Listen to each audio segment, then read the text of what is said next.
Good morning बच्चों, कैसे हो? देखिए बेटा, कल अपन ने पढ़ा था अप्रगामी तरंगों के बारे में। अप्रगामी तरंग के अंदर अपन ने जो कल कंप्लीट किया था अनुदैर्ध्य अप्रगामी तरंग, ठीक है, इसके बारे में कंप्लीट कर लिया अपन ने। ठीक है, आज अपन पढ़ेंगे अनुप्रस्थ अप्रगामी तरंग।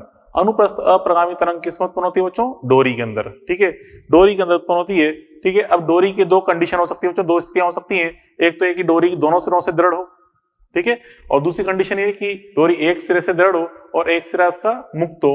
मुक्त कैसे हो बच्चों? जैसे एक सिरा अपन ने बांध दिया दीवार से और दूसरे सिरे को अपन ने एक छोटी सी रिंग से बांधा और उसको अपन एक ऊर्ध्वाधर तार पे रख दिया, पर जो जो रिंग है वो उस तार पे ऊपर नीचे फिसल सकती है। ठीक है, तो जब कंपन कराएंगे तो ये एंड तो फिक्स रहेगा और ये वाला एंड उस जो वायर है उस पर स्लाइड कर सकता है आराम से, तो दूसरा एंड क्या है? फ्री है। तो दोनों कंडीशन पॉसिबल है। अब देखिए, इसमें जो अप्रगामी तरंगें उत्पन्न होती हैं, पहले हम बात करें किसकी बच्चों? हम बात करें यहाँ पे केस 1 में दोनों सिरों से दृढ़ डोरी की। ठीक है, दोनों सिरों से दृढ़ डोरी की, तो उसमें जब भी अपन कंपन कराएंगे तो हम देखते हैं बीच में एक झटका देके छोड़ते हैं। ठीक है, तो हम देखते हैं कि उसमें डोरी कई लूपों के रूप में कंपन करती है। जैसे आपने देखा होगा सितार या गिटार का तार है, ठीक है, जो दोनों तरफ से टाइट होता है, अब बीच में कहीं भी झटका देके छोड़े तो उसमें हम कई सारे लूपों के रूप में हमें तरंगे जाती दिखाई देती है। वही तरंगे एक्चुअल में क्या है? अनुप्रस्थ अप्रगामी तरंगे होती है। ठीक है, तो ये देखने जा रहे हैं। देखिए, अनुप्रस्थ अप्रगामी तरंग किस में उत्पन्न होती है? तनी हुई डोरी में उत्पन्न होती है। पहले केस 1 अपन देख रहे हैं, दोनों सिरों से दृढ़ डोरी, दोनों सिरों से डोरी दृढ़ है, माना इसमें लूपों की संख्या p है, लूपों की संख्या p है। तो चलो देखो, आप समझे, दोनों सिरों से दृढ़ डोरी है, बिल्कुल बीच में अगर अपन खींच के छोड़ेंगे, बिल्कुल बीच में अगर झटका देंगे इसमें, तो इसमें कुल कितने लूप बनेंगे? एक ही बनेगा। उसे बोलते हैं प्रथम कंपन की विधा। अब बच्चों थोड़ा सा हल्का साइड से, थोड़ा सा साइड में हल्का झटका देके छोड़ोगे तो दो लूप बनेंगे, थोड़ा सा और साइड से हल्का झटका देके छोड़ेंगे तो तीन लूप बनेंगे। तो इस प्रकार से बच्चों इसमें कितने भी लूप बन सकते हैं। अगर एक लूप बन रहा है उसे बोलते हैं प्रथम कंपन की विधा, दो लूप बन रहे हैं उसे बोलते हैं सेकंड कंपन की विधा, तीन लूप बन रहे हैं तो थर्ड कंपन की विधा। इस प्रकार से कई सारे कंपन की विधाएं आगे से आगे होती जाती है। बिल्कुल वैसे ही जैसे अपने ऑर्गन पाइप के अंदर देखा था, open organ pipe, close organ pipe में अलग अलग कंपन की विधाएं थी एक के बाद एक, ऐसे यहाँ भी होती है। ठीक है, जैसे अभी बच्चों हम बात कर रहे हैं यहाँ पे, इसमें मान लो पी लूप बन रहे हैं, ये कुल लंबाई एल है। ठीक है, तो बच्चों देखिए यहाँ पे पी लूप बन रहे हैं, मैंने चार लूप दिखा दिए। अच्छा, गौर से एक चीज देखिए बच्चों, हर लूप के केंद्र पर क्या बनता है? एक एंटी नोड, मतलब प्रस्पंद। तो जितने यहाँ पे लूप बनेंगे, जैसे चार लूप है तो चार हमें क्या दिख रहे हैं? प्रस्पंद। तो जितने यहाँ पे लूप होते हैं उतनी ही प्रस्पंदों की संख्या होती है। ठीक है, तो देखिए बच्चों, अब देखिए एक जो लूप दिख रहा है इसकी लंबाई कितनी होती है? लैम्डा बटा 2। ऐसे यहाँ पे पी लूप है तो कुल लंबाई क्या हो जाएगी? पी इंटू लैम्डा बटा 2। तो हम कहते हैं एल बराबर क्या होगा? पी लैम्डा बटा 2। यहाँ से लैम्डा निकाल लो तो लैम्डा का मान क्या हो गया? 2l upon P. ठीक है, 2l अपॉन पी। अब बच्चों आपको पता है डोरी में तनाव अगर टी है तो हम उसमें तरंगों का जो वेग लिखते हैं v बराबर क्या होता है? Root of T upon mu. ये समझ चुके हैं पहले अपन, 2-3 दिन पहले अपन पढ़ा था, 3-4 दिन पहले। तो यहाँ पे देखिए, तो अनुप्रस्थ अप्रगामी तरंग का जो वेग होगा इसमें v equal to root of T upon mu होता है। अनुप्रस्थ तरंग जो बन रही है, जहाँ पे टी कैपिटल टी तो तनाव है और म्यू क्या है? रेखीय द्रव्यमान घनत्व, मतलब एकांक लंबाई का द्रव्यमान। तो चलो इसको अपन पाई आर स्क्वायर रो भी लिखते हैं। आर यहाँ पे वायर की रेडियस है, ठीक है, रो यहाँ पे इस वायर का घनत्व है। ठीक है, तो जो हमें लैम्डा पता चल चुका ये रहा, वेलोसिटी पता चल चुकी ये रही, तो इसके अंदर तरंग जो बन रही है उसकी आवृत्ति क्या होगी? आवृत्ति frequency NP equal to V upon lambda.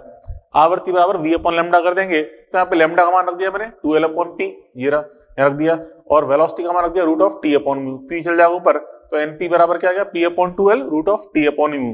ठीक है, ये क्या है बच्चों? यहाँ पे आवृत्ति, पी लूप बन रहे हैं तो आवृत्ति के मान प्राप्त हो गए।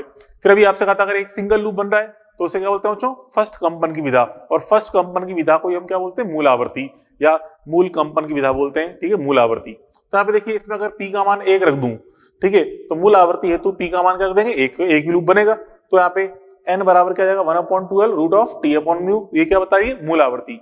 ठीक है, दोनों सिरों से दृढ़ डोरी में जो तरंग उत्पन्न हुई है अनुप्रस्थ अप्रगामी तरंग, उसकी मूल आवृत्ति क्या होती है?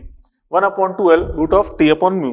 तो यहाँ पे देखिए ये चीज ज्यादा इंपॉर्टेंट है, इसके अंदर पी लूप बन रहे हैं तो इसमें जो तरंग की आवृत्ति होगी कितनी होगी बच्चों? इससे पर निकाल सकते हैं, ये इंपॉर्टेंट है, ध्यान रखना है। N P equal to P upon 2l root of T upon mu. P यहाँ पे क्या बच्चों? लूपों की संख्या, या यूं भी कहते हैं कि प्रस्पंदों की संख्या। कोई जरूरी नहीं है क्वेश्चन में आपको लूपों की संख्या गिवन हो, आपको हो सकता है यूं कहते हैं कि एक डोरी से कंपन कर रही है कि इसमें प्रस्पंदों की संख्या 5 है, तो हम समझ जाएंगे 5 लूप होंगे इसके अंदर। ठीक है, 5 प्रस्पंद है, 5 लूप होंगे। तो यहाँ पे आवृत्ति पूछे तो 5/2l root of T upon mu कर देंगे। ठीक है, और देखो यहाँ पे इंपॉर्टेंट रिजल्ट अपन देखें। अब यहाँ पे देखिए गौर से, P का मान 1 रखेंगे तो यहाँ पे 1/12 आ रहा है, P का मान 2 रखेंगे, 2 लूप है तो 2/12, 3 लूप है तो 3/12, ऐसे बनते जाएंगे आगे से आगे। तो यहाँ पे देखें, यहाँ पे हर मान मतलब हर संभव गुणनफल यहाँ बन रहा है, 1 गुणनफल के रूप में भी आ रहा है, ठीक है।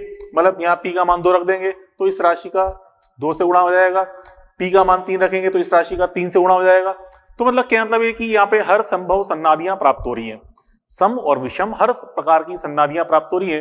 जैसे अपन बच्चों में पढ़ा था ओपी के बारे में, ठीक है, ओपन ऑर्गन पाइप के बारे में पढ़ा था, खुला ऑर्गन पाइप, उसमें हर संभव सन्नादि प्राप्त हुई थी, सम और विषम। ऐसे यहाँ भी सम और विषम सभी प्रकार की सन्नादियां प्राप्त हो रही होती है। तो इंपॉर्टेंट में आ गया, यहाँ सम व विषम दोनों सन्नादियां प्राप्त हो सकती हैं, ठीक है, क्लियर। तो बच्चों यहाँ पे हम देख रहे हैं ये दोनों सिरों से जो दृढ़ डोरी है, इसमें जो आवृत्ति बन रही है, इसको बिल्कुल वैसे हम समझ सकते हैं जैसे कि ओपन ऑर्गन पाइप के अंदर प्राप्त होती है सम और विषम सन्नादियां, ठीक है। और बच्चों फिर अपन ने ओपन ऑर्गन पाइप में देखा था कि किसी m वें अधिस्वरक की जो आवृत्ति होती है, m वें अधिस्वरक की आवृत्ति क्या होती है, m+1 इंटू मूल आवृत्ति। तो एज इट इज वो यहां भी कर सकते हैं, ठीक है, क्योंकि हम देख रहे हैं किसकी तरह व्यवहार कर रही है, ओपन ऑर्गन पाइप की तरह बन रही है इसकी आवृत्ति, ठीक है, सभी सन्नादियां प्राप्त हो रही हैं। तो देखिए m वें अधिस्वरक की आवृत्ति क्या होगी इसमें, m+1 into n, m+1 into n, मूलावर्ती n क्या मूलावर्ती है, तो इस मूलावर्ती का मान रख दिया अपन यहां से, तो आ गया m वें अधिस्वरक की आवृत्ति आ गई, ठीक है। चलो यही सबसे इंपॉर्टेंट बच्चों। अब देखिए केस नंबर सेकंड, एक सिरे से दृढ़ डोरी, ये सिरा आपने दृढ़ कर दिया, यहाँ पे एक रिंग लगा दी अपन ने और ये वायर लगा दी, तो वायर पर आराम से रिंग फिसल सकती है, ठीक है। अब बच्चों इससे कोई खास इंपॉर्टेंट नहीं है, फिर भी हल्का सा हिंट आपको दे रहा हूं। जैसे अपन यहाँ पे देख रहे हैं, यहाँ पे क्या बन रहा है, प्रस्पंद, यहाँ बन रहा है निस्पंद, तो कम से कम एक प्रस्पंद और एक निस्पंद बन ही जाए।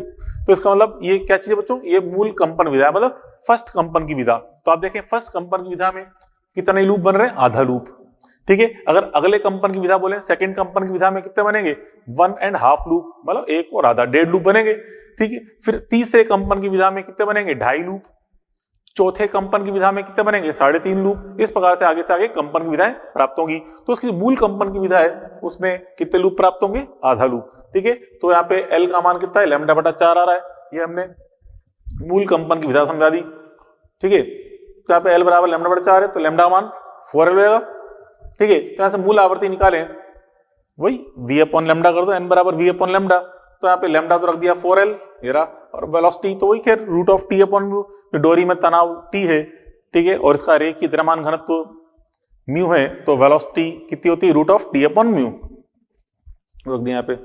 ये होगी इसकी मूल आवृत्ति और ये होगी इसकी मूल आवृत्ति, ठीक है। 1/12 √T/μ, यहाँ पे 1/4L √T/μ। तो बच्चों यहाँ पे इसका जो व्यवहार है ये क्लोज ऑर्गन पाइप की तरह बिहेव कर रहा होता है, क्योंकि देखिए अपन देखा था क्लोज ऑर्गन पाइप में तरंगें इस प्रकार से बनी थी, ठीक है, इस प्रकार से आधी तरंग के रूप में, ठीक है। तो यहाँ पे इसका व्यवहार आधी तरंग के रूप में प्राप्त, मतलब एक तरह से COP की तरह व्यवहार इसका आ रहा है। तो यहाँ बच्चों इसमें केवल क्या प्राप्त होंगी, विषम सन्नादियां प्राप्त होंगी, केवल विषम सन्नादियां। और वहां याद करो COP में देखा था अपन ने, m में अधिस्वरक की आवृत्ति क्या आई थी, 2m+1 इंटू मूल आवृत्ति, तो वही यहाँ पे आएगा, m में अधिस्वरक की आवृत्ति होगी 2m+1 इंटू मूल आवृत्ति n का मान रख दिया अपन ने 1/4L √T/μ, ठीक है। केवल यहाँ पे विषम सन्नादियां प्राप्त होती है, मतलब 1 फर्स्ट सन्नादि, फिर थर्ड सन्नादि, फिर फिफ्थ सन्नादि, इस प्रकार से प्राप्त हो रही होती है केवल विषम सन्नादियां। देखिए ये कोई खास इंपॉर्टेंट नहीं, मेन चीज हमारे लिए ये सारे सूत्र है, ये इंपॉर्टेंट है। अब चलो देखो, अब देखिए यहाँ पे P लूप उत्पन्न करने हैं, तो झटका दूरी x, जैसे हमें इसके अंदर P लूप प्राप्त करने हैं, ठीक है, 4 लूप बनाने या 3 बनाने, तो कहाँ पे झटका दें, किस स्थिति पर। तो बच्चों देखिए जितने लूप बनाने होते हैं, ठीक है, हमेशा ध्यान रखें झटका कहाँ दिया जाएगा, जहां पे पहला प्रस्पंद आपको प्राप्त करना है, पहला प्रस्पंद जहां प्राप्त करना है वही हमें झटका देना पड़ता है, उसे बोलते हैं झटका दूरी x, ठीक है। जैसे बच्चों यहाँ पे जैसे अपन देखिए, सोचे अगर एक सिंगल लूप है, सिंगल लूप प्राप्त करना है, एक ही लूप प्राप्त करना है, तो हम देखें प्रस्पंद भी एक ही आएगा, उसी को पहला प्रस्पंद बोलेंगे, कहां मिलेगा, सेंटर पे, ठीक है। तो इस दृढ़ सिरे से कितनी दूरी होगी सेंटर की, L/2 दूरी पे झटका देना पड़ेगा आपको। ऐसे अगर मान लो आपको 2 लूप प्राप्त करने हैं, ठीक है, एक लूप या 2 लूप प्राप्त करने हैं, ठीक है, 2 लूप प्राप्त करने हैं, तो पहला जो प्रस्पंद है यहाँ आएगा सेंटर पे, तो उसकी किनारे से दूरी कितनी आएगी बच्चों, L/4, तो L/4 पे झटका देना पड़ेगा आपको, x का मान L/4 आ गया। ऐसे ही अगर बच्चों यहाँ पे इसमें P लूप प्राप्त हो रहे हैं, तो हमें x का मान क्या प्राप्त होगा, L/2P, ठीक है। जब बताया कि अगर एक लूप है तो L/2, 2 लूप है तो L/4, 3 लूप है तो L/6, तो P लूप है तो L/2P, इस प्रकार से अपन झटका दूरी लिख सकते हैं। तो 3 लूप के लिए चित्र दिखा रखा है, तो यहाँ पे x बराबर क्या है, l अपॉन 2 इंटू 3 l बटा 6। तो ये सूत्र रटनी उतनी है, आप हल्का समझे, क्या बता दिया मैंने, जहां पहला प्रस्पंद प्राप्त करना है किनारे से उतनी दूरी, मतलब दृढ़ सिरे से उस दूरी को ना आप लोग कितना आ रहा है पहले प्रस्पंद की दूरी, बस वही आंसर होता है। ठीक है, अच्छा तो झटका दूरी कौन सी होगी यहाँ पे, जैसे इसकी बात करें ये झटका दूरी। अच्छा जहां पे पहला निष्पंद बन रहा है उसे हम पकड़ा दूरी बोल सकते हैं, यहाँ से डोरी को पकड़ो और यहाँ झटका दो, तो पहले निष्पंद की स्थिति को, प्रथम निष्पंद की स्थिति को पकड़ा दूरी बोलते हैं, और इस जगह जो पहले प्रस्पंद की दूरी है उसको हम क्या बोलते हैं, झटका दूरी। ठीक है, तो यहाँ पे अगर 3 लूप प्राप्त करने तो यहाँ पे झटका दूरी क्या हो जाएगी, l बटा 6, और पकड़ा दूरी क्या हो जाएगी, यहां से तक दूरी l बटा 3, ऐसे भी अपन कह सकते हैं। ठीक है, चलो बच्चों इस पे हम क्वेश्चन अपन देखें। देखिए पहला क्वेश्चन ये रहा, लंबाई 110 सेंटीमीटर वाली डोरी को 3 भागों में इस प्रकार काटा गया है कि मूल आवर्तियों का अनुपात कितना है, 1 2 3। लंबाइयां L1 L2 L3 क्या है हमें ज्ञात करनी है। तो जो कुछ नहीं कहा कि दोनों सिरों से दृढ़ डोरी है या एक सिरे से दृढ़ डोरी है, तो क्या माननी है हमें, ये माननी है। ठीक है, हमेशा देना है, ये इंपॉर्टेंट है, इसमें प्राय क्वेश्चन नहीं पूछे जाते। ठीक है, तो फिर भी जो पूछा हल्का सा हिंट आपको दे दिया मैंने, अगर बाय चांस में मिल जाए तो आप कर सकते हैं, लेकिन कुछ नहीं कहा जाए क्वेश्चन में तो हमें क्या मानना है, दोनों सिरों से दृढ़ डोरी मान के सोल्व करना होता है। ठीक है, अब बच्चों देखो यहाँ पे इसमें देखिए जो भी इसमें बच्चों क्वेश्चन पूछे जाते हैं उनका मेन जो थीम होती है क्वेश्चन क्या होती है, n समानुपाती 1/l। देखिए सभी सूत्रों में l नीचे आ रहा है, आवर्ती में l नीचे आ रहा है, तो आवर्ती जो होती है वो समानुपाती क्या होती है बच्चों, 1/l। n समानुपाती 1/l होती है। ठीक है, उसके अनुसार हम क्वेश्चन सोल्व करते हैं। ये दोनों क्वेश्चन इसी बेस्ड हैं n समानुपाती 1/l पे। तो देखिए यहाँ पे सॉल्यूशन नंबर 1 अपन समझे, सॉल्यूशन नंबर 1। तो यहाँ पे देखिए लंबाई अपन जानते हैं n समानुपाती क्या है, 1/l होता है, n समानुपाती 1/l। और जो यहाँ पे आपको क्या गिवन है, देखिए n1 अनुपात n2 अनुपात n3, इसका मान कितना दिया है आपको, 1:2:3। तो यही क्या हो जाएगा, ये 1/L1 ratio 1/L2 ratio 1/L3 होगा, नहीं होगा ये, मतलब यहां से यूं कह दें कि 1/L1 रेशो 1/L2 कितना है, 1/2 है। ठीक है, तो यहां से अपन ऐसे L के अनुपात भी देख सकते हैं। अब देखो चो नाउ जो डोरी की टोटल लंबाई कितनी है टोटल लंबाई 110, मतलब यूं कह सकते हैं L1 plus L2 plus L3 बराबर कितनी दी है, 110 सेंटीमीटर, ये आपको गिवन है। ठीक है, ये आपको दे रखी है, तीन टोटल लंबाई 110 सेंटीमीटर। अब यहाँ पे इस L2 का मान रखें कैसे, देखिए L1 प्लस L2 का मान रखें कैसे, यहाँ बच्चों यहाँ पे 1/2 बराबर क्या आएगा, ये बटा ये, मतलब L2 बटा L1। तो L2 बटा L1 का मान कितना है, 1/2। तो L2 बराबर हो जाएगा L1/2, L2 का मान आएगा L1/2 प्लस ऐसे ही यहाँ पे 1/3 क्या आएगा, ये बटा ये, मतलब L3/L1। तो L3 का मान आएगा L1/3 बराबर 110। अब इन तीनों को जोड़ो तो क्या जाएगा बच्चों, 11L1/6, तो 6 एलसीएम लेंगे इसमें, तो बराबर 110। तो यहां से बच्चों L1 का मान यहां से आ जाएगा, L1 बराबर 11 से 11 कट गया 60 सेंटीमीटर, L1 का मान आया 60 सेंटीमीटर के बराबर। अब यहां से L1 आ गया, अब L2 निकाल लो, L2 बराबर, तो बच्चों L2 बराबर कितना लिखा था अपन, L2 का मान L1/2, तो L1/2 करेंगे तो 60/2 कितना आ गया, 30 सेंटीमीटर, ये लो L2 भी निकाल लिया। ऐसे ही L3 निकाल लो, L1/3 मतलब 60/3 मतलब कितना आएगा ये, 20 सेंटीमीटर। तो किससे बेस्ड था क्वेश्चन बच्चों, ये n समानुपाती 1/l पे बेस्ड था क्वेश्चन। अब उसका देखिए अगला क्वेश्चन समझें, क्या कह रहा है अगला क्वेश्चन, यहाँ पे 3 डोरियों की मूल आवर्तियां n1 n2 n3 है तथा इनके श्रेणी क्रम की मूल आवर्ती n है, तो सिद्ध कीजिए ये।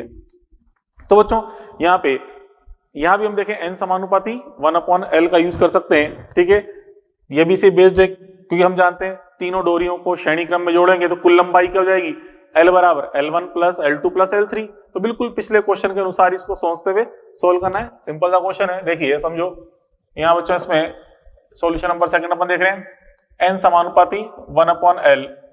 ठीक है, n समानुपाती 1/l, या हम कह सकते हैं L समानुपाती 1/n, एक ही बात है। ठीक है, और जो समानुपाती चिन्ह हटाए तो हम एक कांस्टेंट c अटैच कर देंगे इसमें, L बराबर c/n लिख सकते हैं, c क्या है, एनी कांस्टेंट। अब देखिए बच्चों श्रेणी क्रम में अपन देखें, श्रेणी क्रम में L1 प्लस, ठीक है, नाउ इन सीरीज कॉम्बिनेशन बच्चों हम देखते हैं क्या होगा, सीरीज कॉम्बिनेशन में L1 plus L2 plus L3 बराबर क्या जाएगा, कुल लंबाई L होगी, नहीं होगी।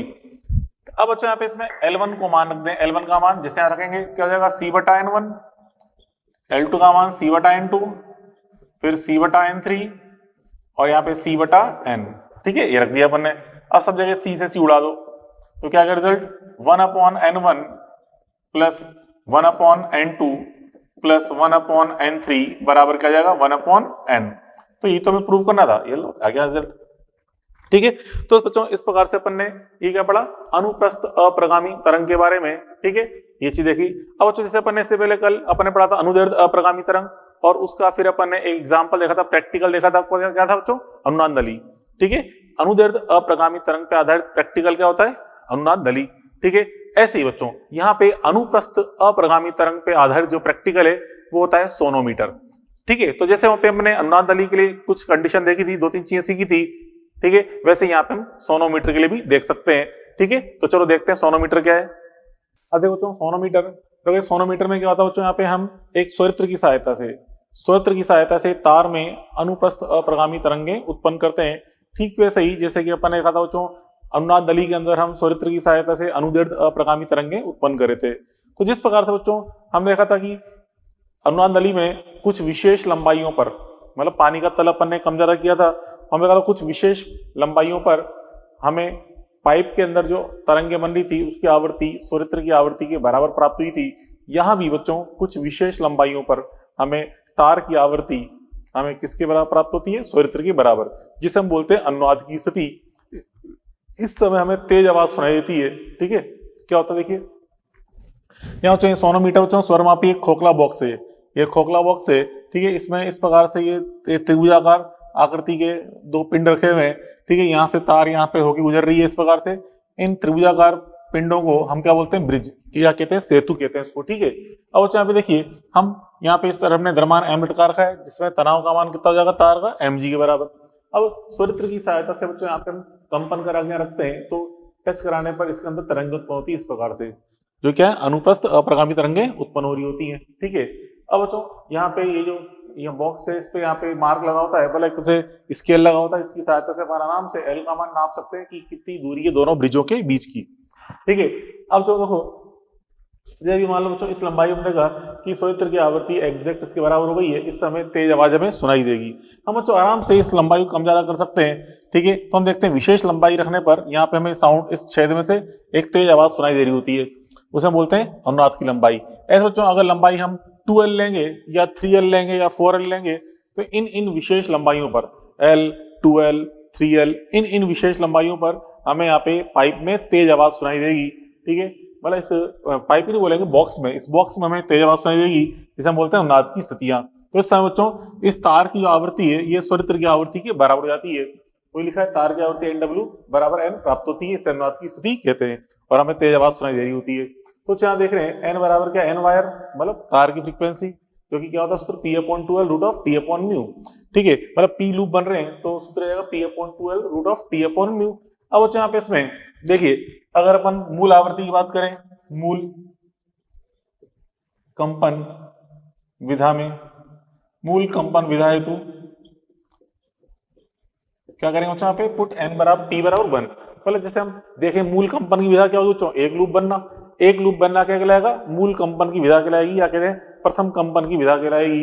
तो मूल कंपन विधा हेतु P का मान 1 रख देंगे तो क्या आएगा, N बराबर 1/2L रूट ऑफ T/μ, ठीक है। ये अपन ने देख लिया। अब बच्चों यहाँ पे म्यू तो खैर पता ही है आपको, क्या इस तार का रेखीय द्रव्यमान घनत्व होता है म्यू। अब देखिए बच्चों यहाँ पे आपसे कहा मैंने इस L लंबाई पर, अभी तार की लंबाई L है, स्रोत्र की आवृत्ति तार की आवृत्ति के बराबर है। अब बच्चों यहाँ से हमने इस ब्रिज को हल्का सा थोड़ा पास लिया है, इधर लिया है, तो लंबाई L थोड़ी सी घट जाएगी।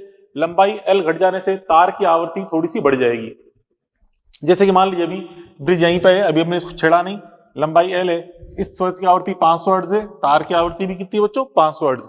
अब बच्चों मैंने इसको थोड़ा सा इधर सरकाया, लंबाई थोड़ी सी कम कर दी तार की, तो तार की आवृत्ति थोड़ी सी बढ़ जाएगी। मान लो बढ़कर हो गई 505 हर्ट्ज, 505 हर्ट्ज हो गई। स्रोत्र की आवृत्ति 500 है, लेकिन यहाँ पे तार की आवृत्ति कितनी होगी, 505 हर्ट्ज। तो अब यहाँ पे हमें 5 विस्पंद प्रति सेकंड सुनाई देंगे। क्यों, क्योंकि दोनों की आवृत्तियों में अंतर 5 का हो चुका है, ठीक है। मतलब हमें तेज आवाज सुनाई देगी, हमें खाली विस्पंद सुनाई देंगे, ठीक है। अब तो ऐसे ही अगर मान लीजिए इसको मैं हल्का सा इधर सरकाया होता तो लंबाई L थोड़ी सी बढ़ जाती, जिससे तार की आवृत्ति थोड़ी सी घट जाती। तो मान लो घट के 495 हो गई या 494 या 496 कोई हो सकती है, मान लो 495 हो गई तो 495 हो गई, स्वरित्र तो 500 है, तार की आवृत्ति 495 हो गई है, तो दोनों में अंतर कितना है 5 का, तो हमें 5 विस्पंद प्रति सेकंड सुनाई देंगे। ठीक है, तो वही हम देख रहे हैं यदि सेतुओं की मध्य दूरी L से अल्प अधिक है, मतलब थोड़ी सी अल्प अलग है, थोड़ी सी अधिक भी हो सकती है थोड़ी कम भी हो सकती है, तो विस्पंद सुनाई देंगे। क्यों? क्योंकि n wire not equal to n हो जाएगा। ठीक है, तो जो माना B विस्पंद सुनाई दे रहे हैं एट L1 और एट L2, दो लंबाइयों पे L1 L2 लंबाइयों पे B विस्पंद सुनाई दे रहे हैं। L1 तो थोड़ी छोटी लंबाई है, मतलब हमने इस ब्रिज को थोड़ा अंदर सरका दिया तो अब लंबाई को हम L1 बोल रहे हैं, तो L1 का मान क्या है लेस देन L, तो इस समय तार की आवृत्ति N1 क्या बच्चों, तार की आवृत्ति स्वरित्र से थोड़ी ज्यादा होगी, तो ज्यादा होगी तो कितनी ज्यादा होगी, कितने विस्पंद मिल रहे हैं B विस्पंद, तो B ज्यादा होगी, तो हम कहते हैं तार की आवृत्ति क्या हो जाएगी, तार की आवृत्ति जाएगी स्वरित्र की आवृत्ति में B ऐड कर दो, जैसे 500 है और ये 5 ऐड कर दो, कितना बन गया 505 हर्ट्ज। ठीक है, ऐसे बच्चों यहाँ पे इसमें L2 लंबाई पर जो कि L से ज्यादा है उस समय तार की आवृत्ति थोड़ी सी कम हो जाएगी, अर्थात हम यहाँ पे N में से B को माइनस कर देंगे। ठीक है, तो इस प्रकार से अपन समझ सकते हैं ये सोनोमीटर के बारे में। चलो इस पे 2-3 एग्जांपल अपन देखें। पहला एग्जांपल कह रहा है कि एक स्वरित्र N सोनोमीटर तार की लंबाई L1 बराबर 30 सेंटीमीटर पर तथा L2 बराबर 31 सेंटीमीटर पर भी 4 विस्पंद देता है, तो हमें N का मान बताना है क्या होगा। तो देखिए बच्चों यहाँ पे हम जानते हैं N समानुपाती क्या होता है 1/L। ठीक है, आपसे कहा है मैंने कि यहाँ पे ज्यादातर क्वेश्चन किस पे आते हैं N समानुपाती L पे। पहले भी अपन ने जो 2-3 क्वेश्चन सॉल्व किए उसके अंदर भी N समानुपाती 1/L लग रहा था, यहाँ पे बच्चों वही N समानुपाती 1/L। तो यहाँ से देखिए N समानुपाती 1/L बोल लो या N तार बोल लो, N तार समानुपाती 1/L एक ही बात है, N wire is proportional to 1/L।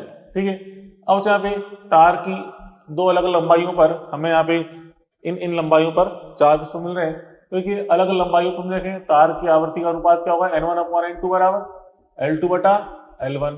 L2 कितना है बच्चों यहाँ पे 31 सेंटीमीटर, L1 कितना है 30 सेंटीमीटर। तो देखिए N1 और N2 दोनों के साथ स्वरित्र N 4 विस्पंद दे रहा है, मतलब इन दोनों में से N1 N2 में से एक आवृत्ति तो 4 ज्यादा होगी N से और एक N से 4 कम होगी, तो कौन सी वाली ज्यादा कौन सी वाली कम होगी। तो यहाँ से देखिए N1/N2 का मान 31/30 है, मतलब N1 बड़ा है N2 से, तभी तो ऊपर बड़ी राशि आ रही है नीचे छोटी राशि आ रही है, इसका मतलब N1 बड़ा है, तो इस N1 का मान तो 4 ज्यादा होगा इनसे, तो N+4 रख दिया, N2 का मान 4 कम होगा इसलिए N-4 रख दिया बराबर 31/30। ठीक है, और चलो क्रॉस मल्टीप्लाई करके सोल्व कर लो, इसको जब मल्टीप्लाई करेंगे तो मैं डायरेक्ट लिख रहा हूँ, सोल्व करने पर जाएगा 244 हर्ट्ज। ठीक, कर लेना आप सॉल्व, जो भी आंसर आ रहा है ये आ जाएगा 244 हर्ट्ज। ठीक है, सोल्व करने पर ऐसे अपन याद कर सकते हैं। चलो अगला क्वेश्चन देखें, सॉल्यूशन नंबर सेकंड। ये तो सॉल्यूशन फर्स्ट हो गया, अब देखें सॉल्यूशन नंबर सेकंड। देखिए सॉल्यूशन सेकंड, एक स्वरित्र N1 तार की 30 सेंटीमीटर लंबाई पर अनुनादित होता है, मतलब जब तार की लंबाई 30 सेंटीमीटर है, यहाँ पे सोनोमीटर में तेज आवाज सुनाई देती है, जबकि स्वरित्र N2 31 सेंटीमीटर लंबाई पर अनुनादित होता है।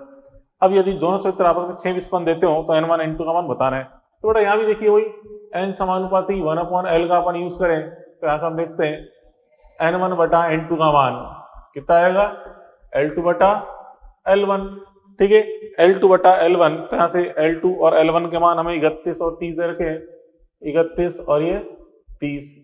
ठीक है, तो यहाँ से क्रॉस मल्टीप्लाई करेंगे तो क्या जाएगा बेटा यहाँ पे चलो N2 को गुणा कर दें तो N2 बराबर हो जाएगा 30, N2 बराबर N1 इंटू N1 बराबर N2 इंटू 31/30 लिखते हैं इस प्रकार से। इसको मैंने समीकरण नंबर 1 नाम दे दिया। अब चलो देखो, अब आपसे कह रहा है कि यदि दोनों स्वरित्र आपस में 6 विस्पंद देते हैं तो N1 N2 का मान बताना है, मतलब दोनों स्वरित्रों के बीच आवर्ती अंतर कितना 6 है।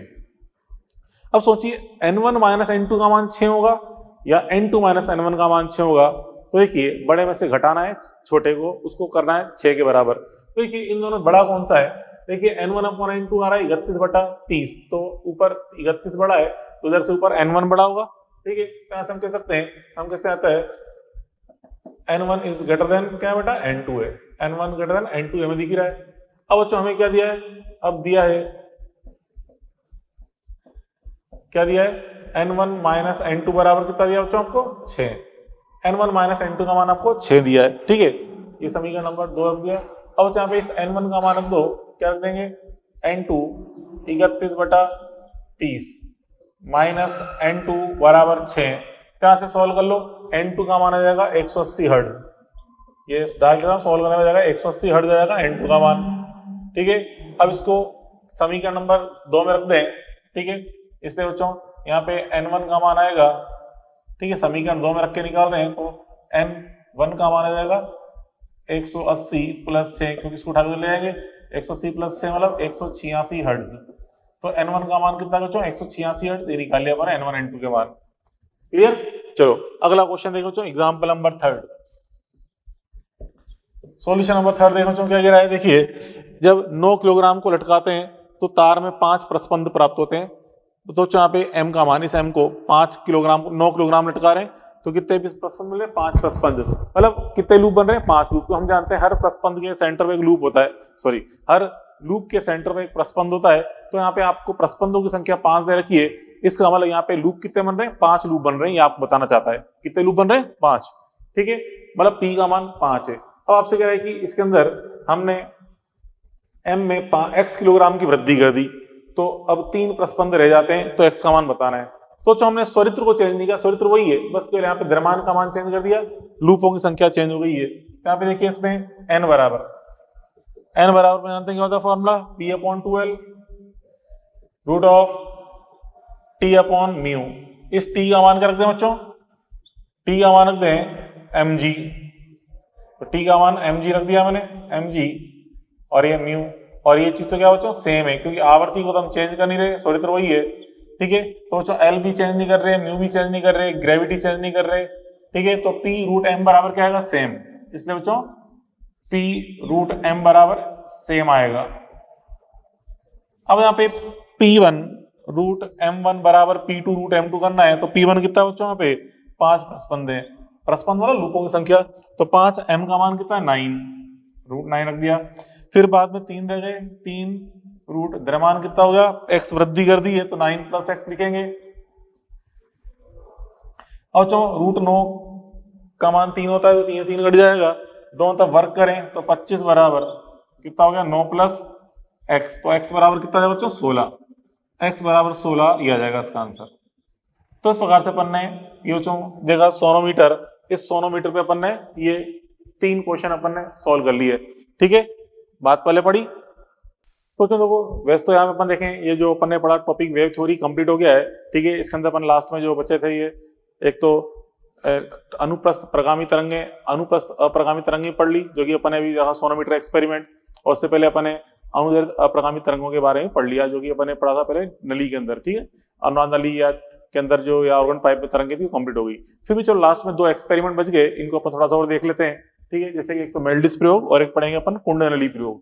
तो चलो देखो इसमें मेल्डिस प्रयोग में क्या होता है, यहाँ स्वरित्र n की सहायता से, ठीक है, n आवर्ती का स्वरित्र होता है, उसकी सहायता से तार में हम अनुप्रस्थ अप्रगामी तरंगे उत्पन्न करते हैं।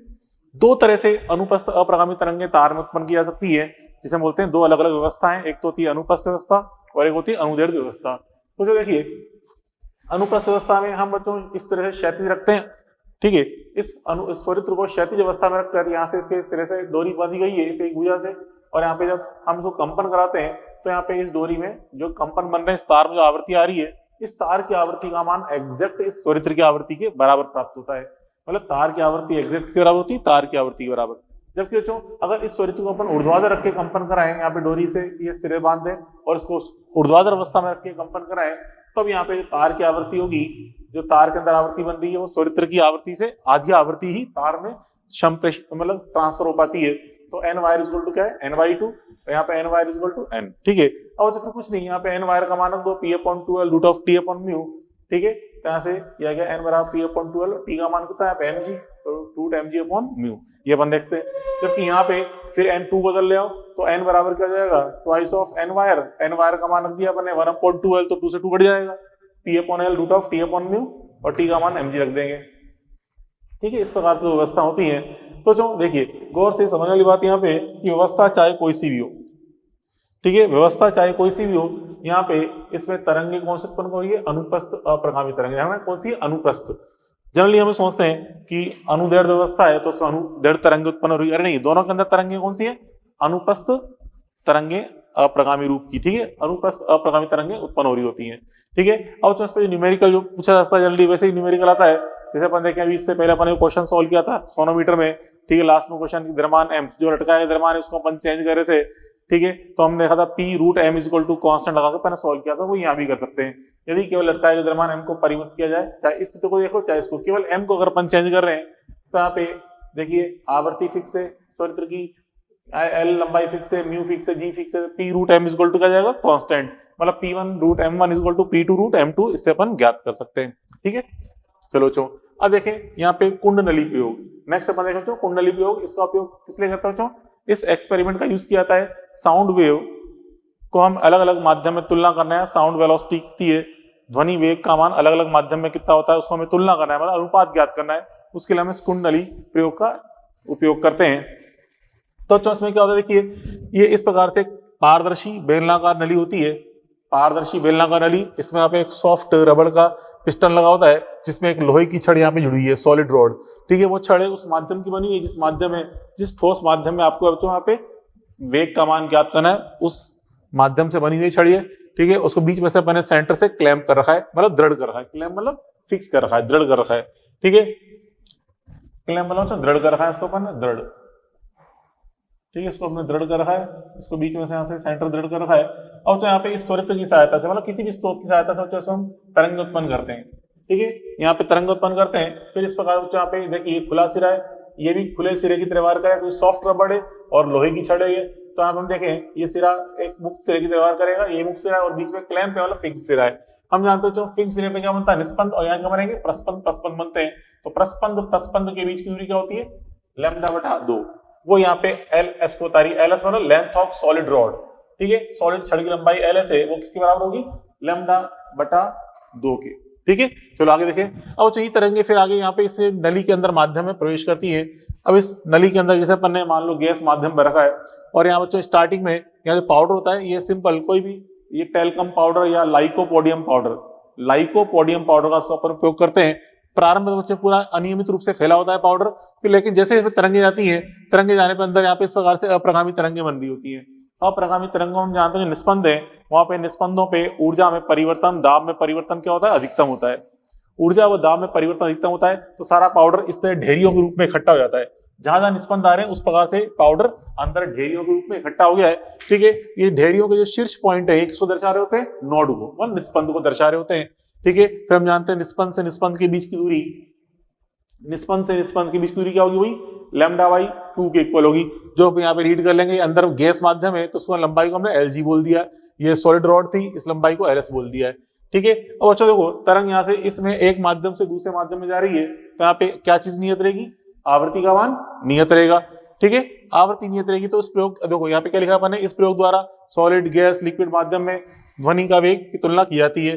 एक निश्चित आवृत्ति n के स्रोत द्वारा अप्रगामी तरंगे सॉलिड रॉड में उत्पन्न की जाती है, ठीक है, जो कि समान आवृत्ति से नली में प्रवेश करती है। क्यों, क्योंकि जब भी तरंगे एक माध्यम से दूसरे माध्यम में जाएंगी तो आवृत्ति का मान तो नियत रहेगा, ठीक है, तो समान आवृत्ति से एंटर करती हैं, जिसके कारण नली में उपस्थित पाउडर ढेरियों के रूप में इकट्ठा होता है, जिसका शीर्ष निस्पंद को दर्शाता है, बताई दी आपको मैंने। और यहाँ पे आवृत्ति क्या फिक्स है, आवृत्ति बराबर क्या होता है, v/λ, क्या होता है, v/λ, ठीक है। लैम्डा का मान रख देंगे 2L, कैसे अभी समझाया था मैंने आपको, ये जो लंबाई L है ये किसके बराबर है, λ/2 के, ठीक है। तो यहाँ से L बराबर λ/2, तो λ/2L, यहाँ रख दिया 2L, तो यहाँ पे आवृत्ति तो फिक्स है, ठीक है, तो यहाँ पे v/L का मान फिक्स होगा, ठीक है। अब यहाँ पे जैसे लिक्विड की बात करें तो अंदर गैस माध्यम की जगह, जैसे मान लो मैं अभी हम यहाँ पे सॉलिड और गैस में तुलना कर रहे हैं, अगर हमें सॉलिड और लिक्विड में तुलना करनी होती है ध्वनि के वेग की, तो यहाँ पे अंदर क्या भरते, इसके अंदर लिक्विड भर लेते, और यहाँ पे जो पाउडर है फिर हम यहाँ पे लाइकोपोडियम या फिर टेल्कम पाउडर का उपयोग नहीं करेंगे, अब यहाँ पे हम लोहे की छीलन का उपयोग करेंगे, ठीक है,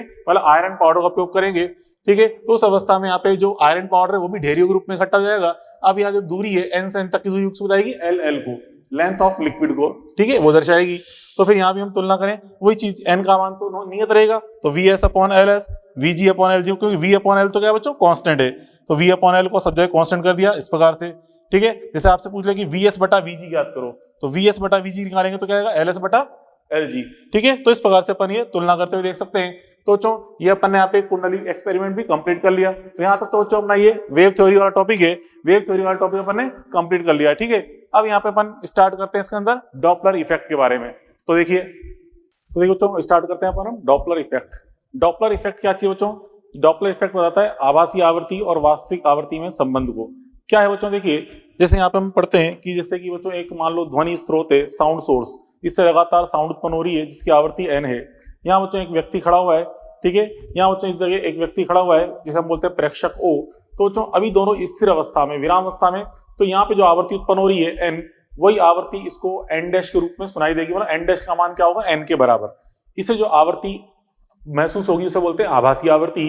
आभासी आवृत्ति n डैश का मान इसकी वास्तविक आवृत्ति n के बराबर होगा। परंतु बच्चों जब भी इनके मध्य अगर आपेक्षिक गति विद्यमान हो, अर्थात कोई इनके बीच की दूरी लगातार बदल रही हो, जैसे कि ये पास आ रहा हो या दूर जा रहा हो, या ये पास आ रहा हो या दूर जा रहा हो, या दोनों पास आ रहे हो या दोनों दूर जा रहे हो, तो इनके बीच की दूरी जब भी लगातार परिवर्तित होती है, अर्थात इनके मध्य अगर आपेक्षिक गति विद्यमान होती है, तो उस समय अब n डैश का मान, मतलब इस व्यक्ति को जो प्राप्त आभासी आवृत्ति है n डैश का मान इस स्रोत की वास्तविक आवृत्ति n से कुछ अलग प्राप्त होता है। ठीक है, इसी घटना को या कहते हैं इसी प्रभाव को ये हम क्या बोलते हैं? डॉपलर प्रभाव। क्यों? क्योंकि बच्चों यहाँ पे इस जगह जो आभासी आवृत्ति प्राप्त हो रही है इस व्यक्ति को, उसका मान कितना होगा, इस चीज की व्याख्या की थी डॉपलर साइंटिस्ट ने। कैसे की थी? वही चीज अपन यहाँ चैप्टर के अंदर पढ़ते हैं। क्या सूत्र उसने दिया था, कैसे अपन आभासी आवृत्ति का मान निकालते हैं, आभासी आवृत्ति क्यों परिवर्तित हो रही है, ये सारी चीजें डॉपलर साइंटिस्ट ने समझाई थी। तो वही अपन यहाँ लिखा है, जब भी कभी ध्वनि स्रोत S व प्रेक्षक O के मध्य आपेक्षिक गति होती है, मतलब पास आ रहे हैं या दूर जा रहे हैं, उनके बीच की दूरी लगातार परिवर्तित हो रही है, उनके मध्य की दूरी S व O के मध्य की दूरी लगातार परिवर्तित हो रही है, तो प्रेक्षक को प्रतीत आभासी आवृत्ति n डैश का मान S की, ठीक है, S का मान n डैश का मान S की वास्तविक आवृत्ति n से भिन्न होता है। इसे डॉपलर इफेक्ट कहते हैं। अब बच्चों देखो, आपेक्षिक गति के दौरान दूरी घट भी सकती है, बढ़ भी सकती है। ठीक है, तो बच्चों अगर आपेक्षिक गति के दौरान S व O के मध्य की दूरी लगातार घट रही है, लगातार घट रही है, कैसे बच्चों? मान लीजिए ये S है, ठीक है, ये S है, ये O है, तो बच्चों O इसके पास आ रहा है तो दूरी क्या हो रही है? घट रही है। या बच्चों O मान लो स्थिर है, ये पास आ रहा है इसके, तो भी दूरी क्या हो रही है? घट रही है। या दोनों ही पास आ रहे हैं, दोनों ही पास आ रहे हैं तो भी दूरी घट रही है। तो जब भी इनके मध्य की दूरी लगातार घट रही होती है, तो उस समय n डैश का मान वास्तविक आवृत्ति से कुछ ज्यादा प्राप्त हो रहा होता है। जैसे कि मान लो वास्तविक आवृत्ति 500 हर्ट्ज से, स्रोत की वास्तविक आवृत्ति 500 हर्ट्ज से, तो व्यक्ति को जो आभासी आवृत्ति सुनाई देगी हो सकता है 520 हर्ट्ज सुनाई दे रही हो। दूरी लगातार घट रही है, व्यक्ति को सुनाई देने वाली आवृत्ति का मान 520 हर्ट्ज है, n डैश का मान, तो ठीक है 500 ज्यादा आ रहा है। या अब बच्चों अगर दूरी का मान लगातार बढ़ रहा हो मतलब ये दूर जा रहे हो, कोई भी दूर जा रहा हो या दोनों दूर जा रहे हो एक दूसरे से, तो उस अवस्था में मतलब दूरी लगातार अगर बढ़ रही है, तो उस अवस्था में अब n डैश का मान n से कुछ कम प्राप्त होता है। जैसे हो सकता है कि इस अवस्था में व्यक्ति को जो आभासी आवृत्ति महसूस हो रही है उसका मान 480 हर्ट्ज हो, बिल्कुल पॉसिबल 480 हर्ट्ज, या हो सकता है 450 हर्ट्ज प्रतीत हो रहा हो, मतलब 500 से कम प्रतीत होगा। ठीक है, इस और बच्चों अगर इन दोनों के बीच की लगातार नियत है, तो उस समय n डैश का मान वास्तविक आवृत्ति n के बराबर ही प्राप्त होता है। जैसे बच्चों ये S है और ये O है, ठीक है, ये S है और ये O है, दोनों लगातार समान वेग से इधर जा रहे हैं, तो इनके बीच की दूरी क्या है बच्चों? फिक्स बनी हुई है। या दोनों समान वेग से इधर जा रहे हैं, तो इनके बीच की दूरी यहाँ पे फिक्स बनी है। ठीक है, आई बस में। तो यहाँ से बच्चों जैसे मैं यूं क्यों कर रहा हूँ, इसका मतलब क्या है, यहाँ से तरंगें निकल रही है सोर्स से और ये प्रेक्षक है। ठीक है, तो बच्चों दोनों एक ही दिशा में गति कर रहे हैं समान वेग से, या इधर जा रहे हैं समान वेग से, तो इनके बीच दूरी लगातार नियत रहेगी। यही कहते हैं कि मान लो बच्चों स्रोत केंद्र पर है, यहाँ एक व्यक्ति इसके चारों तरफ चक्कर लगा रहा है।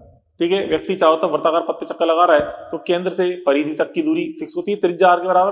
तो व्यक्ति की हमेशा इस सोर्स से दूरी कितनी है बच्चों? त्रिज्या r के बराबर। तो इस अवस्था में भी n डैश का मान n के बराबर ही प्रतीत होगा। ठीक है, तो ये सारी चीजें अपन देखिए। देखो, यदि आपेक्षिक गति के दौरान S व O के मध्य दूरी लगातार घट रही है, तो n डैश का मान n ग्रेटर देन n प्राप्त होता है। दूरी लगातार बढ़ रही है तो n dash less than n प्राप्त होता है, और दूरी लगातार नहीं होती तो n डैश बराबर n प्राप्त होता है। ठीक है, अब देखो बच्चों n डैश का सूत्र क्या होता है? n डैश का मतलब सिंपल फ्रीक्वेंसी के बारे में जानते हैं। फ्रीक्वेंसी का सूत्र होता है n बराबर v अपॉन लैम्डा, क्योंकि v बराबर n लैम्डा, तो n बराबर v अपॉन लैम्डा। तो इस आवृत्ति का मान किस पे डिपेंड कर रहा है? वेग पर और तरंग दैर्ध्य पर। ठीक है, अब बच्चों देखिए यहाँ पे बच्चों अगर ओनली ओ गतिशील है। पहले अपन देखो यहाँ पे, यदि केवल ओ गतिशील है मतलब व्यक्ति गतिशील है, तो आभासी आवर्ती आभासी वेग का मान, आभासी वेग v डैश का मान वास्तविक वेग से डिफरेंट प्राप्त होता है, इसलिए n dash not equal to n आ रहा होता है। क्या मतलब इसका देखिए, सोचिए, जैसे सोर्स है, ये स्थिर अवस्था में यहाँ से तरंगे निकल रही है, ठीक है, और यहाँ व्यक्ति है, ये इसके पास आ रहा है। और जो यहाँ से तरंगे जो निकल रही है वो साउंड वेव यहाँ से किस वेग से इमिट हो रही है, 332 से इमिट होकर इधर जा रही है, ठीक है, और यहाँ व्यक्ति है, ये 8 की स्पीड से मान लो पास आ रहा है, 8 की स्पीड से पास आ रहा है, तो दोनों एक दूसरे की ओर आ रहे हैं। तो इस व्यक्ति को कौन, सोर्स पास नहीं आ रहा, सोर्स तो वही है, वहां से तरंगे निकाल रहा है, यहाँ साउंड वेव यहाँ से इधर आ रही है, साउंड वेव इधर आ रही है 332 की स्पीड से, और यहाँ पे मेन इधर आ रहा है 8 मीटर पर सेकंड की स्पीड से। तो दोनों मतलब साउंड वेव और मेन दोनों एक दूसरे की ओर आ रहे हैं, तो इस मेन को ऐसा लगेगा कि साउंड वेव किस स्पीड से पास आ रही है, 340 मीटर पर सेकंड की स्पीड से पास आती हुई महसूस होगी। तो साउंड 332 की स्पीड से रही है, लेकिन मेन को मतलब इस व्यक्ति को मतलब प्रेक्षक को क्या प्रतीत होगा कि 340 के वेग से आती प्रतीत हो रही है, ठीक है। तो जो यहाँ पे देखा हमने स्रोत, अच्छा अब यहाँ पे देखिए व्यक्ति मान लो दूर जा रहा है, ठीक है, तरंग यहाँ पे आ रही है 332 की स्पीड से, व्यक्ति जा रहा है मान लो यहाँ पे 10 की स्पीड से दूर जा रहा है, 10 की स्पीड दूर जा रहा है, तो पीछे से इस पर तरंग आएगी ध्वनि तरंग, तो उसको ऐसा लगेगा कि ध्वनि तरंग इस पे आ रही है 322 की स्पीड से। 332 में से 10 माइनस कर दो, क्योंकि जब दोनों एक ही दिशा में जा रहे होते हैं तो सापेक्ष वेग के लिए माइनस कर देते हैं, ठीक है, तो माइनस कर देंगे तो व्यक्ति को प्रतीत होगा कि ध्वनि इसके पास आ रही है 322 मीटर पर सेकंड के वेग से। तो मेरी भावना को समझो, मैं क्या कहना चाहता हूं, यहाँ पे कहना चाहता हूं कि अगर स्रोत स्थिर है, यहां से लगातार तरंगे निकल रही हैं और ये विराम अवस्था में केवल व्यक्ति इसके पास आ रहा है या व्यक्ति इससे दूर जा रहा है, तो इस व्यक्ति को आने वाली ध्वनि तरंग, जो यहाँ से ध्वनि तरंग निकल रही है, ध्वनि तरंग निकल के इसके पास आएगी व्यक्ति के पास, तो उस आने वाली तरंग का वेग वास्तविक वेग से कुछ भिन्न प्रतीत होगा, मतलब आभासी वेग का मान वास्तविक वेग से कुछ भिन्न प्रतीत होगा, इसलिए n डैश का मान n से कुछ भिन्न आ रहा होता है, ठीक है।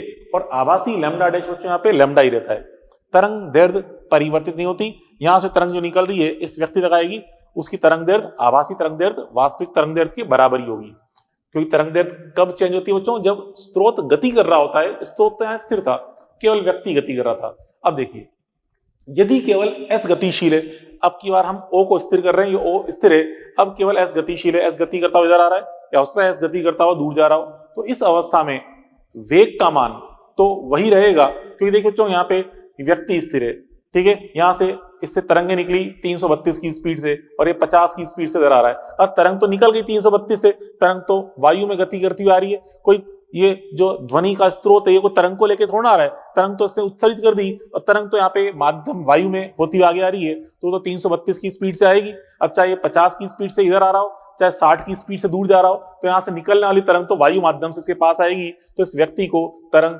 एग्जैक्ट 332 मीटर पर सेकंड से आती हुई ही महसूस होगी। मतलब अगर व्यक्ति स्थिर है तो इसको आने वाली ध्वनि तरंग का वेग जितना है वास्तव में उतना ही प्रतीत होगा, ठीक है।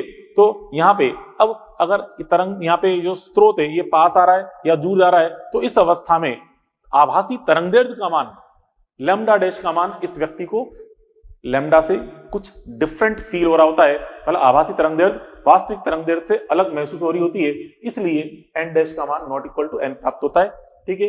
लेकिन यहाँ पे आभासी वेग तो v डैश v रहेगा, ठीक है। आई बात समझ में, ये चीज अपन देखी।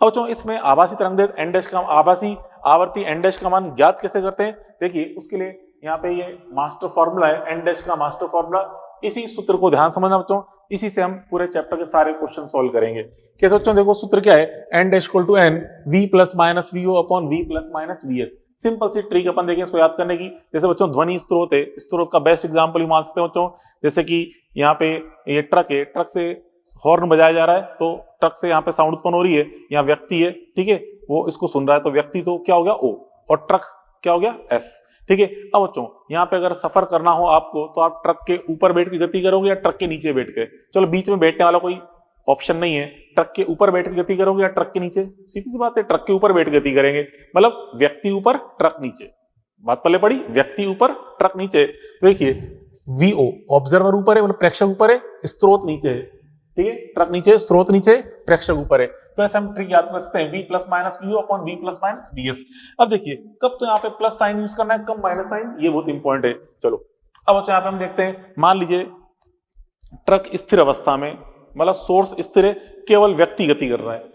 तो मतलब यहाँ पे सोर्स है ये तो स्थिर अवस्था में अपनी जगह खड़ा है और यहाँ पे तरंगे उसे कर रहा है, यहाँ पे ओ ये पास आ रहा है या फिर ओ यहाँ पे दूर जा रहा है, ऐसा है। मतलब ये स्थिर अवस्था में स्रोत, तो ये स्थिर अवस्था में इसका वेग कितना बच्चों, 0। इसको यहाँ से हटा दो तो इसका वेग 0 है, तो 0 रखेंगे तो नीचे 0 क्या बनेगा, केवल v बनेगा। अब बच्चों देखो यहाँ पे v plus minus V O upon V बन रहा है। अब यहाँ पे एक बार अपन केवल प्लस v लेते हैं, चलो देखते हैं क्या आता है प्लस v लेने पे, ठीक है। अब यहाँ पे प्लस साइन आपने लिया प्लस, तो प्लस लाइन यहाँ पे क्या बच्चों प्लस लेंगे तो क्या आएगा v plus V O upon V. तो गौर से देखिए ऊपर जो अंश का मान है वो नीचे की तुलना में ज्यादा है, नीचे v है ऊपर v प्लस वी हो, ऊपर वाला मान बड़ा है। और बच्चों ऊपर वाली राशि अगर बड़ी होती है तो n डैश का मान क्या मिलेगा, ग्रेटर देन n, ठीक है। ऊपर वाली राशि बड़ी है तो हम देख रहे हैं n डैश का मान n से ज्यादा आएगा। तो ऊपर प्लस कब लगाना है, यदि o n डैश इंक्रीज चाहता है, मतलब o चाहता है कि आभासी आवृत्ति बड़ी हुई प्रतीत हो, ओ चाहता है कि आभासी आवृत्ति बड़ी प्रतीत हो, क्योंकि हम देखें एस तो स्थिर अवस्था में, एस तो कुछ चाहता नहीं है, ठीक है। ऊपर प्लस साइन लगाते हैं, देखा कि v प्लस वी ओ बन गया, मतलब ऊपर की राशि ज्यादा हो गई नीचे की तुलना में, तो n डैश का मान क्या आएगा, बड़ा हुआ आएगा, ज्यादा आएगा मान। तो प्लस लाइन लगाने में देख रहे हैं तो बड़ा हुआ आएगा। तो हम देख रहे हैं प्लस कब लगाना है, यदि ओ चाहता है कि n डैश का मान बड़ा हुआ प्रतीत हो, बड़ा हुआ। ऐसे चलो माइनस लगा के देखिए क्या होता है, माइनस लगाने पे माइनस लगाइए, माइनस लगाओ क्या आएगा, v minus V O upon V. अब क्या ऊपर वाली राशि छोटी हो गई नीचे की तुलना में, ठीक है। ऊपर राशि छोटी नीचे की तुलना में, अब क्या मान निकालोगे तो n डैश का मान क्या आएगा, लेस, ठीक है। मतलब ऊपर छोटी राशि है नीचे बड़ी राशि है तो n डैश का मान लेस देन n मिलेगा। तो माइनस साइन कब लगाना है बच्चों, माइनस साइन कब लगाना है, यदि o चाहता है कि आवर्ती घटी हुई प्रतीत हो, ठीक है। मतलब यहाँ पे हमने देखा कि o अगर चाहता है कि आवर्ती घटी प्रतीत हो तो उस अवस्था में क्या लगाएंगे, माइनस का चिन्ह लगाएंगे, ठीक है। आगे समझ में, चलो अब यहाँ पे इस o को भूल जाओ, मान लो अब क्या, o स्थिर अवस्था में, o स्थिर अवस्था में केवल s गति कर रहा है, ठीक है। अब क्या बच्चों, ये जो O है जो प्रेक्षक है, प्रेक्षक स्थिर अवस्था में जो सोर्स है वो या तो पास आ रहा है या सोर्स दूर जा रहा है, ठीक है। ट्रक स्थिर है या प्रेक्षक स्थिर है, ट्रक यहाँ पे पास आ रहा है हॉर्न जाता हुआ या फिर दूर जा रहा है। तो उस अवस्था में देखें, अब देखिए यहाँ बच्चों एक बार चलो मैंने प्लस का चिन्ह लगाया तो क्या होगा, प्लस चिन्ह लगाने पे सोचिए, प्लस चिन्ह लगाने पे क्या होगा बच्चों, प्लस लगाएंगे तो नीचे, ऊपर तो v है, नीचे क्या है v प्लस वी एस, नीचे वाली राशि बड़ी हो गई और बड़ी संख्या का भाग लगाने पर मान क्या मिलेगा, छोटा, ठीक है। तो हम देखेंगे प्लस कब लगाना है, यदि s चाहता है कि n डैश का मान छोटा मिले, ठीक है। तो हम यहाँ पे प्लस का चिन्ह लगाएंगे। अच्छा माइनस का चिन्ह लगाने से क्या होगा, देखें माइनस लगाते हैं तो माइनस लगाइए तो नीचे वाली राशि कम हो गई, ऊपर तो v है नीचे क्या है v माइनस वी एस, नीचे की राशि छोटी है और आप जानते हो छोटी राशि का भाग लगाएंगे तो मान बड़ा मिलेगा, ठीक है। तो माइनस कब लगाना बच्चों, माइनस लगाना कब, यदि s चाहता है कि n डैश बड़ा हुआ मिले, मतलब ज्यादा मिले, ठीक है। तो इस प्रकार से बच्चों हमें यहाँ पे दोनों की चाहत सोचनी है, कौन क्या चाहता है उसके अनुसार ही हमें यहाँ पे मान रखना पड़ता है, ठीक है। तो हमने क्या देखा, सूत्र क्या हो गया, मास्टर फॉर्मूला ये हो गया v plus minus V O upon v plus minus V S, v plus minus V O upon v plus minus V S. समझा दिया आपको प्लस कब लगाना है, माइनस कब लगाना है। अब बच्चों यहाँ पे देखिए एग्जाम्पल समझाऊं और ज्यादा क्लियर होगा। देखिए एग्जाम्पल अपन देखें बच्चों, अब इस चीज को भूल जाओ, मैंने ब्लू कलर से लिखा उसको भूल जाओ, खाली ध्यान रखो ये फॉर्मूला है, ठीक है। क्योंकि इसको रटोगे तो फिर आज याद करो कल भूल जाओगे। सिंपल से अब ट्रिक देखो, मैं एग्जाम्पल समझा रहा हूँ उससे सारी चीज निकलती आएंगी। देखिए अब एग्जाम्पल 1 देखो बच्चों, यहाँ पे इस तरह से ये एस है, यहाँ बच्चों ये देखें बच्चों ये कोई सोर्स है एस, ठीक है, एस है, इसकी आवृत्ति एन है, यहाँ बच्चों इधर ये वी एस वेग से गति करता हुआ आ रहा है इस तरफ, यहाँ बच्चों इस जगह ये ओ है स्थिर अवस्था में, ठीक है, ओ यहाँ पे स्थिर अवस्था में ओ है। अब यहाँ पे हम देखें, यहाँ बच्चों इसमें से देखिए ओ तो यहाँ पे विराम में, ओ तो कुछ चाहता नहीं है, एस यहाँ इसके पास आ रहा है, मतलब ओ ये एस क्या चाहता है, एस चाहता है कि आवृत्ति बढ़े क्योंकि दूरी घट रही है, एस इसके नजदीक आ रहा है अर्थात एस चाहता है कि आवृत्ति बढ़े। तो हमने क्या देखा बच्चों, एस यहाँ एस एन डैश इंक्रीज चाहता है, हमने बच्चों देखा एस की चाहत पता चल गई, एस चाहता है कि एन डैश बड़ी हुई प्रतीत हो। अब देखिए बच्चों सूत्र में एस का आता यूं सोचिए, अब देखो बच्चों यहाँ पे देखिए ये लगा देंगे N dash equal to N, ये लिख दिया मैंने ब्रैकेट। अब हमें सोचना है सूत्र में एस का आता बच्चों नीचे, ओ तो यहाँ पे स्थिर है, ओ स्थिर है तो इसलिए ऊपर तो खाली v आएगा। s गतिशील है, सूत्र में s नीचे आता है, और हमें यहाँ पे नीचे की सहायता से हमें यहाँ पे आवर्ती बढ़ानी है, ज्यादा प्राप्त करनी है, तो नीचे छोटी संख्या का भाग लगाएंगे, नीचे छोटी संख्या रखेंगे तभी तो यहाँ पे भाग लगने पे बड़ा मान प्राप्त होगा। और नीचे छोटी संख्या कैसे आएगी, प्लस लेने पे या माइनस लेने पे, क्या लगाएं, माइनस, तो माइनस लेने पे नीचे की संख्या छोटी बनेगी तो क्या जाएगा v माइनस वी एस। ये लो, ये आ गया रिजल्ट। ठीक है, आ गया आंसर। चलो अब अगला एग्जांपल देखें। अगला एग्जांपल बच्चों इस तरह से, अगला एग्जांपल है, ये प्रेक्षक O है। ठीक है, प्रेक्षक O ये इधर गति कर रहा है v वेग से, v वेग से, और जो यहाँ पे जो S है ये यहाँ पे इस जगह अनावर्ती का स्रोत है, ये विराम अवस्था में, स्थिर अवस्था में। अब यहाँ पे देखिए, यहाँ बच्चों जो O है यहाँ पे दूर जा रहा है, ऐसे S तो विराम में तो कुछ चाहता नहीं है, O यहाँ से दूर जा रहा है, अर्थात O चाहता है कि आवृत्ति घटे। ठीक है, यहाँ O एन डैश डिक्रीज चाहता है, O चाहता है कि यहाँ पे आवृत्ति घटे। अब देखिए सूत्र में, अच्छा यहां तक पहुंच गए, अब ये लिखते हैं फिर आगे। इसलिए बच्चों एन डैश बराबर एन, ये लगा दिया ब्रैकेट। अब देखिए सूत्र में बच्चों O कहां आता है, ऊपर, सूत्र में O ऊपर आता है। ठीक है, S तो स्थिर है तो नीचे खाली V आएगा, सूत्र में O ऊपर आता है और O चाहता है कि आवृत्ति घटे, हमें ऊपर वाले की सहायता से आवृत्ति घटानी है, तो ऊपर हमें छोटी संख्या काम में लेनी पड़ेगी, और छोटी संख्या के लिए क्या लगाना पड़ेगा, माइनस का चिन्ह, तो क्या जाएगा v माइनस वी ओ। ये लो, हो गया सॉल्व। चलो अगला एग्जांपल देखें। अगला एग्जांपल बच्चों इस तरह से, अब क्या यहाँ पे देखिए S और O दोनों इस तरह से, दोनों ही गतिशील हैं, ये S है, अनावर्ती है, ये इधर गति कर रहा है vs वेग से। ठीक है, एंड बच्चों यहाँ पे इसमें ये जो O है, ये O भी इधर गति कर रहा है vo वेग से। अच्छा बच्चों यहाँ पे जो ये v है, ये v क्या चीज है, v बच्चों यहाँ पे साउंड वेलोसिटी है, यहाँ v क्या बच्चों, velocity of sound, v equal to ध्वनि वेग है, यहाँ पे v यहाँ पे ध्वनि का वेग है। ठीक है, vo प्रेक्षक का वेग, vs स्रोत का वेग, v तो क्या यहाँ पे साउंड वेलोसिटी है। ठीक है, अब बच्चों यहाँ पे देखिए इसमें अब ये कंडीशन है। अब देखो बच्चों यहाँ पे दोनों की दोनों गतिशील है, तो यहाँ पे हमें दोनों की चाहत को सोचना पड़ेगा। तो पहले बच्चों O के बारे में सोचें, तो उसके एक काम करो, इस चीज को छुपा लो, vs को, इसको छुपा लो। अब देखिए खाली इसको देखिए, ये बच्चों O इसके पास आ रहा है, आ रहा नहीं आ रहा, मतलब O चाहता है कि आवृत्ति बढ़े, O पास आ रहा है। ठीक है, तो हम देखें यहाँ O एन डैश इंक्रीज चाहता है, ये अपन ने देख लिया। ओके, चलो अब देखें S क्या चाहता है, S, तो इसके लिए बच्चों हमें यहाँ पे इसको हाइड करना पड़ेगा, उसको छुपा लो, इसको छुपा लो। यहाँ देखिए ये यहाँ पे ये दूर जा रहा है, S यहाँ से दूर जा रहा है, तो दूर जा रहा है तो S चाहता है कि आवृत्ति घटे, क्योंकि S दूर जा रहा है, S चाहता है कि आवृत्ति घटे, एन डैश डिक्रीज चाहता है। तो जो दोनों की चाहत पता चल गई, है नहीं। अब इन दोनों की चाहत को सूत्र में रख देंगे। देखिए N dash equal to N, इसलिए N dash equal to N, फिर यहाँ पे ये लगा दें ब्रैकेट, लाइन खींच दी। अब देखिए सूत्र में बच्चों पहले O ऊपर आता है, O की चाहत क्या है, आवृत्ति बढ़ाना, और ऊपर से आवृत्ति बढ़ानी है तो ऊपर प्लस का चिन्ह लगाएंगे, मतलब क्या आ जाएगा v प्लस vo।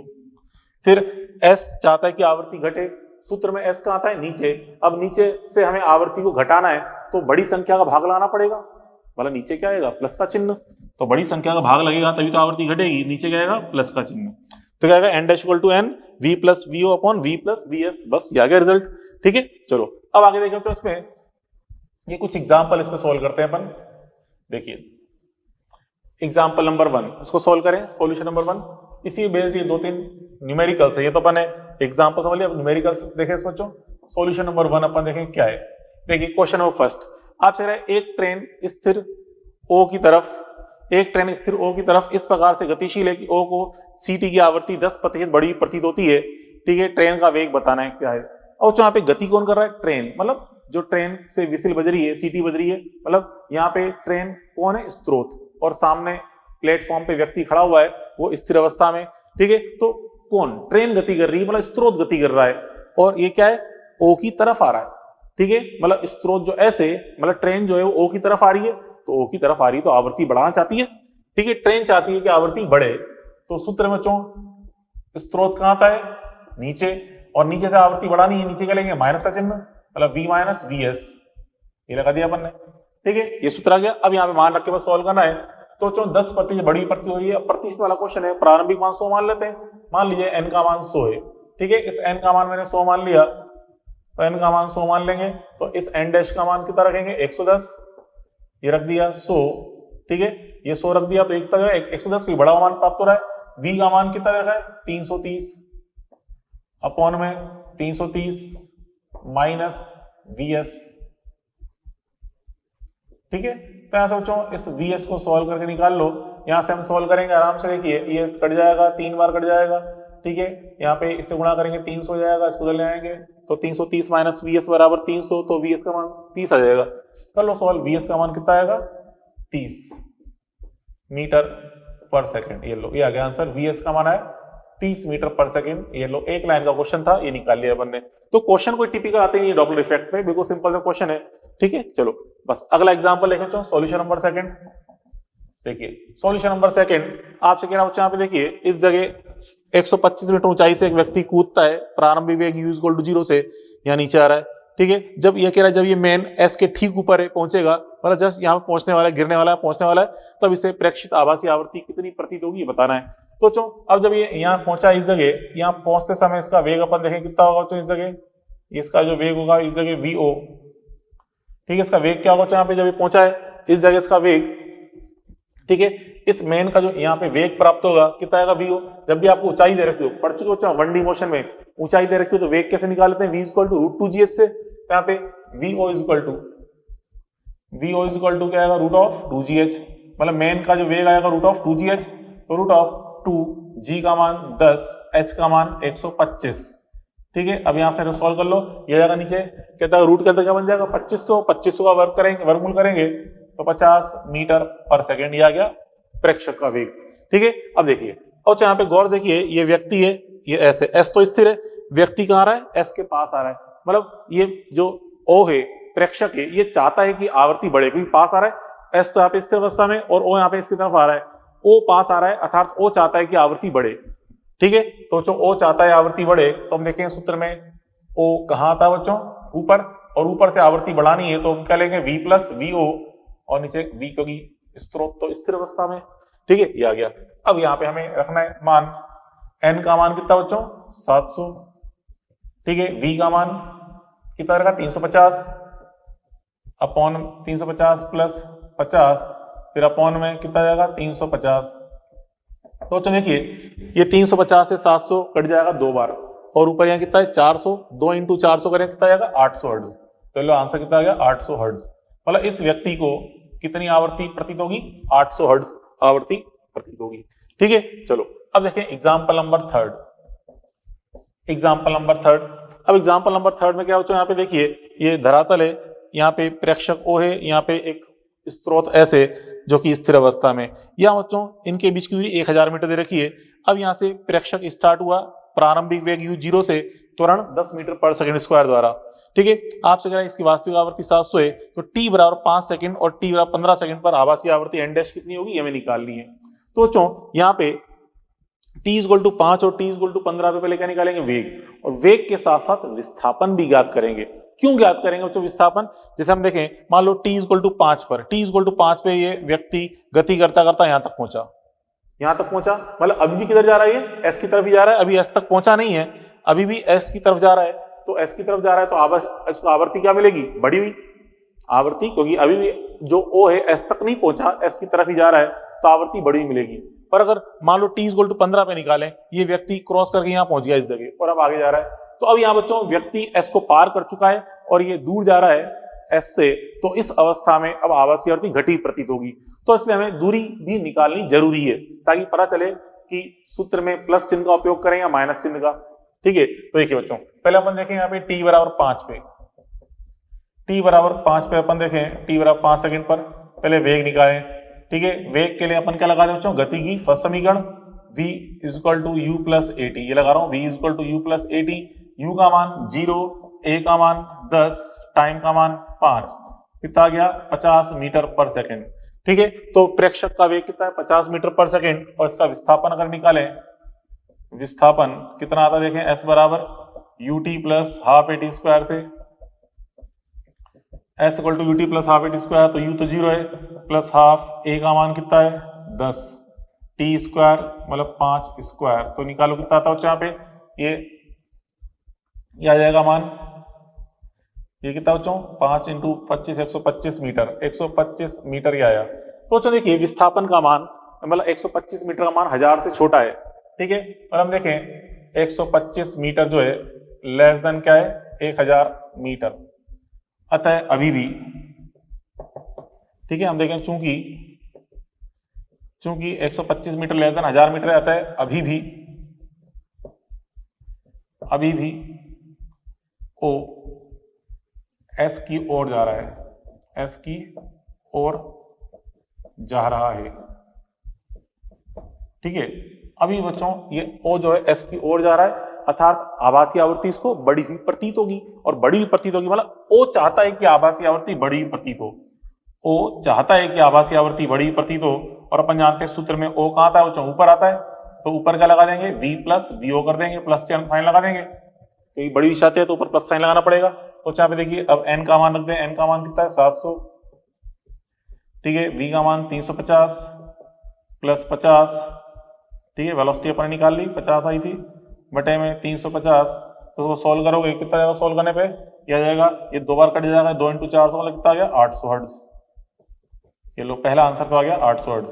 तो t इक्वल टू 5 सेकंड पर आभासी आवृत्ति कितनी हुई 800 हर्ट्ज। अब देखें t बराबर 15 पे निकालते हैं, बिल्कुल सेम ही तरीका अप्लाई करना है, t बराबर 15 सेकंड पर अपन देखें, t बराबर 15 सेकंड पर पहले क्या निकालें, वेग निकालेंगे, vo equal to 0, u plus 80 लगा रहे हैं तो 0 प्लस 10 इंटू 15 कितना है बच्चों, ये 150 मीटर पर सेकेंड, तो वेग आ जाएगा 150 मीटर पर सेकेंड, ठीक है। इसका विस्थापन निकालें, विस्थापन s बराबर ut plus half A T square, ut plus half A T square करोगे तो सॉल्व कर लो, यह आ जाएगा 1125 मीटर।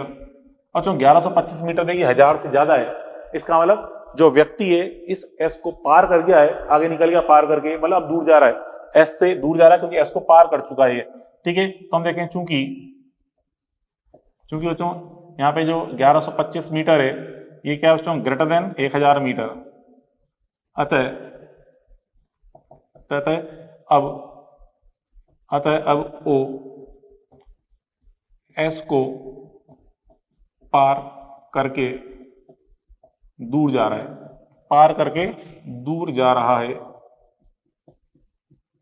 और बच्चों दूर जा रहा है तो इसलिए यहाँ पे आवृत्ति को घटाना चाहता है, तो इसलिए एन डैश का मान क्या है बच्चों, N dash is equal to आएगा एन, अपन जानते हैं सूत्र में ओ कहाँ आता है ऊपर आता है, तो ऊपर घटाने के लिए हमें माइनस का चिन्ह लगाना पड़ेगा, ठीक है। तो यहाँ पे एन का मान रख दो 700, 350 माइनस 150 बटे में 350, ठीक है, ये 2 बार कट जाएगा और ये 200 आ रहा है, 2 इंटू 200 कितना आ गया 400 हर्ट्ज, तो ऐसा आ जाएगा बच्चों 400 हर्ट्ज के बराबर, ये लो इसका आंसर आ गया 400 हर्ट्ज, ठीक है। तो सेकंड कंडीशन में देखा t बराबर 15 पे मान कितना रहा बच्चों 400 हर्ट्ज, ये मान आपको प्राप्त हुआ, ठीक है। तो चलो यहाँ तक अपन ने डॉपलर इफेक्ट के कुछ एक क्वेश्चन अपन ने सॉल्व किए, ठीक है। तो चलो फिर आज के लिए इतना होते, कल आपको और समझाऊंगा डॉपलर इफेक्ट के बारे में।